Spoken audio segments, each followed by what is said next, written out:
News 4 செய்திகள். P2P தொழில்துறை கண்காட்சி.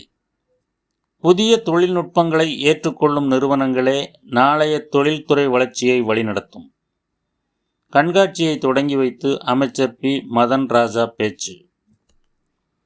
தென் மாநிலங்களில் முதன்முறையாக கிடங்கு மேலாண்மை, சரக்கு போக்குவரத்து, பேக்கேஜிங், ஆட்டோமேஷன், ரோபாட்டிக்ஸ், விநியோகச் சங்கிலி உள்ளிட்ட பல்வேறு துறைகளை ஒருங்கிணைக்கும் 3 நாள் P2P தொழில்துறை கண்காட்சி சென்னை நந்தம்பாக்கத்தில் உள்ள சென்னை வர்த்தக மையத்தில் இன்று தொடங்கியது.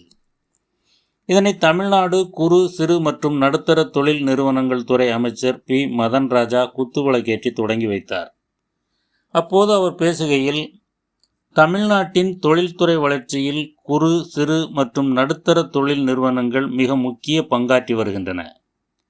ஒரு தொழிற்சாலையின் வெற்றி தரமான தயாரிப்புகளை உருவாக்குவதில் மட்டுமல்ல, கிடங்கு மேலாண்மை, பொருட்களை கையாளுதல், பேக்கேஜிங் மற்றும் விநியோகச் சங்கிலி மேலாண்மையை நவீன தொழில்நுட்பங்களுடன் ஒருங்கிணைப்பதிலும் உள்ளது. இதுபோன்ற கண்காட்சிகள் புதிய தொழில்நுட்பங்களை நேரில் அறிந்து கொள்ளவும், வணிக தொடர்புகளை உருவாக்கவும், புதிய சந்தைகளை அடையவும் சிறந்த வாய்ப்பாக அமைகின்றன. புதிய தொழில்நுட்பங்களை விரைவாக ஏற்றுக்கொள்ளும் நிறுவனங்களே உலகளாவிய போட்டியில் முன்னிலை பெறும்.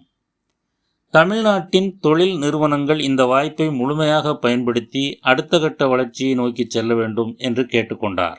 Midas touch events and trade fares நிறுவனத்தின் இயக்குனர் டி. விவேகானந்தன் பேசுகையில், தென்னிந்தியாவின் மிக முக்கிய தொழில்துறை P2P தளமாக கிடங்கு மேலாண்மை மற்றும் மூலப்பொருட்களை கையாளுதல், packaging, automation and robotics, gold storage மற்றும் லாஜிஸ்டிக்ஸ், கிடங்குகள், விநியோக மையங்கள் மற்றும் சரக்கு கையாளும் செயல்பாடுகளை மாற்றியமைக்கும் தானியங்கி தொழில்நுட்பம் ஆகிய துறைகள் தொடர்ந்து வளர்ச்சி பெற்று வருகிறது. தொழில்நுட்ப வழங்குனர்கள், உற்பத்தியாளர்கள் மற்றும் தொழில்துறை நிறுவனங்களை ஒரே தளத்தில் இணைத்து புதிய வணிக வாய்ப்புகளையும் தொழில்நுட்ப கூட்டாண்மைகளையும் உருவாக்குவதே இந்த கண்காட்சியின் நோக்கமாகும் என்று கூறினார்.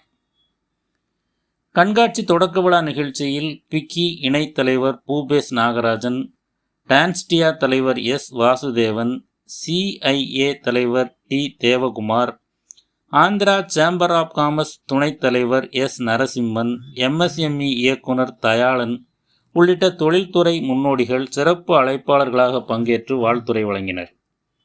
ஆகஸ்ட் 1 வரை நடைபெறும் இக்கண்காட்சியில் 100க்கும் மேற்பட்ட நிறுவனங்கள், 120க்கும் மேற்பட்ட தயாரிப்புகள் மற்றும் தொழில்நுட்பங்களை காட்சிப்படுத்தியுள்ளன. P2P வணிக சந்திப்புகள், அறிவு பரிமாற்ற அமர்வுகள், நேரடி தொழில்நுட்ப செயல் விளக்கங்கள் உள்ளிட்டவை இந்த கண்காட்சியில் இடம்பெறுகின்றன. 8000க்கும் மேற்பட்ட தொழில் முனைவோர், உற்பத்தியாளர்கள், தொழில் நிறுவனங்கள், விநியோகிப்பாளர்கள், வழங்குனர்கள் மற்றும் தொழில்துறை வல்லுநர்கள் இக்கண்காட்சியை பார்வையிடுவார்கள் என எதிர்பார்க்கப்படுகிறது. நியூஸ் 4 செய்திகளுக்காக வை. மாரிமுத்து.